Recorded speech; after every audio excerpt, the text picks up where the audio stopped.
Spain Italy के बाद अब फ्रांस से भी अमेरिका को बड़ा झटका लगा है। हुआ यह कि फ्रांस ने यूएस को एयर स्पेस नहीं दिया।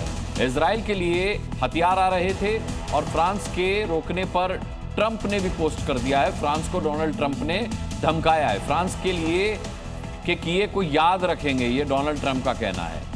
यानी कि वो फ्रांस को धमका रहे हैं क्योंकि ईरान के लिए हथियार लाने के लिए फ्रांस ने अपना एयर स्पेस अमेरिका को नहीं दिया। रोविंद्र सचदेवा मेरे साथ फॉरेन एक्सपर्ट के तौर पर जुड़े हुए हैं। रोविंद्र सचदेवा जी, ये बड़ी खबर जो अभी हमने दी है ये साफ तौर पर बताता है कि ट्रंप अब बौखला गए हैं। जिस तरीके से वो फ्रांस को धमकी दे रहे हैं, कल उन्होंने क्यूबा को आड़े हाथों लिया था, आज वो फ्रांस को धमकी दे रहे हैं। नहीं, वो है, इसका क्विक कहूंगा, then I will come back to the Christian point. Israel को, बाय द वे, ट्रंप को आप छोड़िए, ये इजराइल को इंडिकेट करेगा कि उसका दुनिया में लॉन्ग टर्म पे सपोर्ट कम हो रहा है, अमेरिका के अंदर भी, यूरोप में भी, और इसलिए नेतन्याहू को ये जंग खत्म करनी है कंप्लीटली। आज के बाद, इस समय के बाद इजराइल को इतना तगड़ा सपोर्ट नहीं मिलेगा। अमेरिका के अंदर भी कम हो रहा है, यूरोप में भी कम हो रहा है। So that is one reason ये जंग चलेगी और नेतन्याहू स्पेशली पुश करेंगे। Now back to Christianity.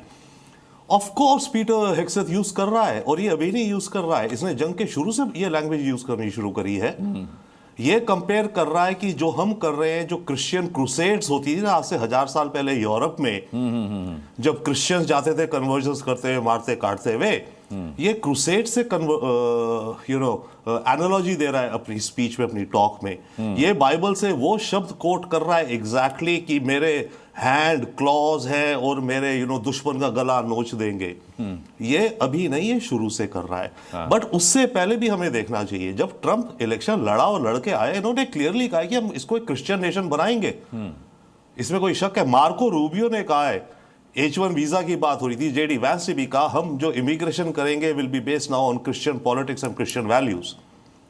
तो अमेरिका क्रिश्चियनिटी की तरफ जा रहा है, इसमें कोई शक थोड़ी है। वन सेकेंडली, पीट हेग्सेथ डेफिनेटली, अमेरिका कहीं भी जाए, क्रिश्चियनिटी की तरफ जाए, सनातन की तरफ जाए, लेकिन इस युद्ध को धार्मिक युद्ध बनाना कितना आपको तो बता रहे हैं ना, कि मैं आपको बता रहा हूं सर, सुन लीजिए ना, 30 सेकेंड्स मोर। इनके हिसाब से जो इवेंजेलिकल क्रिश्चियंस हैं, एक बहुत बड़ी वॉर होनी है गुड और इविल की, एंटी क्राइस्ट के खिलाफ, आर्मेगेडॉन जिसे कहा जाता है।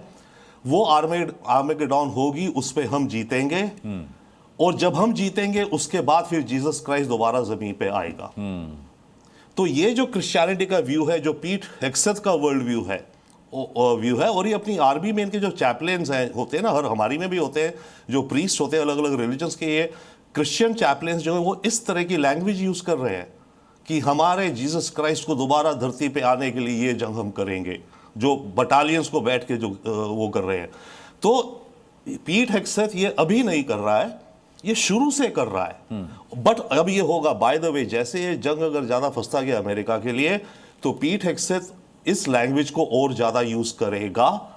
अभी तो मिलिट्री में हो रही है, ये लैंग्वेज और ज्यादा यूज होगी अमेरिका के अंदर ओवरऑल, क्योंकि ट्रंप को अगर अपना बेस कायम रखना है, उसे अपने इवेंजेलिकल क्रिश्चियंस को बताना भी तो है। बाकी तो बिखर रहे कि क्यों फालतू में जंग में चला गया, ठीक है। बट जो उसके क्रिश्चियन बेस है, उसे तो इसे सॉलिड रखना है ना। उसे बोलना है, देखो मैं तो रिलीजन के लिए लड़ रहा हूं, क्राइस्ट ने मुझे दोबारा बचाया है उस बुलेट से। इसके फॉलोअर्स तो ये कहते हैं ना, भगवान ने, क्राइस्ट ने इसे बचाया है जी, उस बुलेट से, बहुत बड़े काम के लिए, जीसस के काम के लिए। तो there is nothing surprising in this, but it's a fact, ठीक है।